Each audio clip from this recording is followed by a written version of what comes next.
یاد رکھیے اسلام غربت کو بری نظر سے نہیں دیکھتا، بلکہ اسلام اس غربت کو اچھی نظر سے دیکھتا ہے جس غربت کے اندر شکر ہو، جس غربت کے اندر پاک دامنی ہو، جس غربت کے اندر استقامت ہو، جس غربت کے اندر اللہ اکبر اپنے ایمان اور عقیدے کی حفاظت ہو۔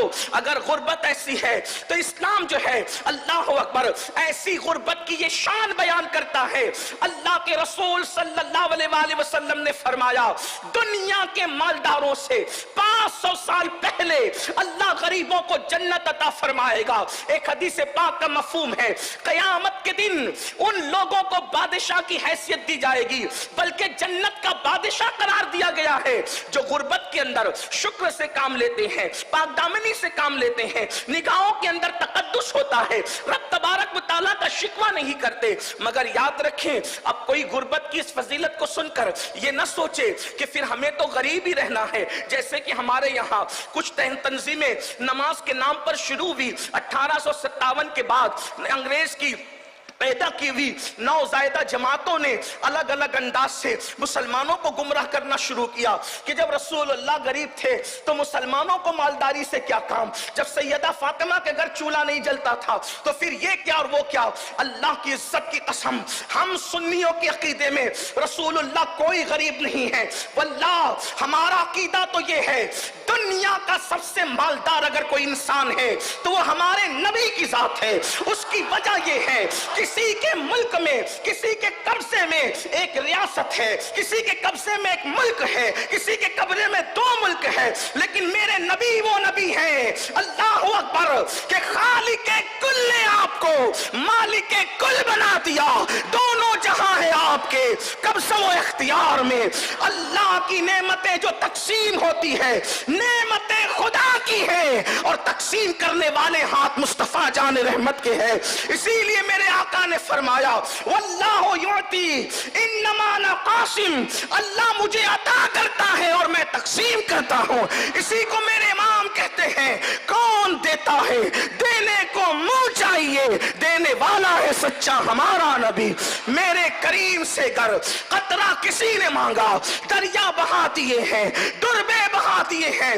پیٹ پہ پتھر باندھنا اختیاری تھا، میرے آقا نے پیٹ پہ پتھر بھی باندھے اور بکری کا گوشت بھی کھایا تاکہ وہ رسول نہ صرف غریبوں کے تھے نہ صرف مالداروں کے تھے۔ فاقہ اس لیے کیا کہ اگر فاقے کی نوبت آئے تو میری سنت سمجھ کر کے فاقہ کر لینا، اور جب اللہ عطا کرے تو میری سنت سمجھ کر گوشت بھی کھا لینا۔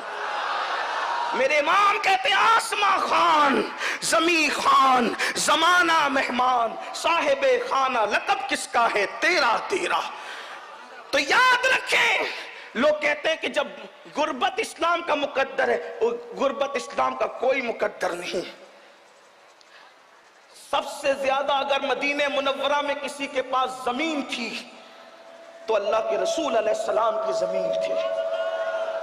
آپ جا کر سیرت پڑھیں، حضور علیہ السلام نے پیون کا لباس بھی پہنا اور کبھی کبھی 27 اونٹ کی قیمت دے کر ایک جبہ بھی خریدا۔ اس کا مطلب یہ ہے کہ پیون کا اس لیے پہنا کہ اگر غربت آ جائے تو تیرے پیون پر رسول اللہ نے اپنی سنت کا پردہ ڈال دیا ہے۔ یہ مطلب نہیں کہ کوئی محفل میں پیون والا پہن کر کے آئے گا تو لوگ اس کی غربت کا مذاق اڑائیں گے، بلکہ اللہ کے رسول نے پیون والا پہن کر غریبوں کے لیے سنت بنا دی۔ اور اگر کوئی قیمتی پہن کے آئے گا تو کوئی اس کو مغرور نہ کہے، 27 اونٹ دے کر کے جبہ خرید کر قیمتی پہننا بھی اپنی امت کے لیے سنت بنا دیا۔ تو اب غربت مسلط کی جا رہی ہے، اور غربت اللہ کے رسول علیہ السلام فرماتے ہیں کبھی کبھی انسان کو کفر تک لے جاتی ہے۔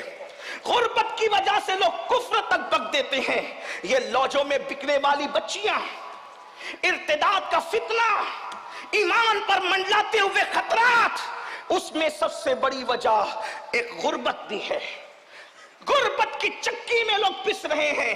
اس لیے میں بہت طویل میں عرض کر چکا ہوں کہ عصر کا وقت قریب ہے، جلدی سے اپنی گفتگو کو شارٹ کر کے مکمل کرنا ہے۔ غربت کی چکی میں لوگ پس رہے ہیں، ایمان خطرے میں، عقیدہ خطرے میں، عزت خطرے میں، آبرو خطرے میں، جان خطرے میں۔ امام سفیان ثوری رضی اللہ تعالیٰ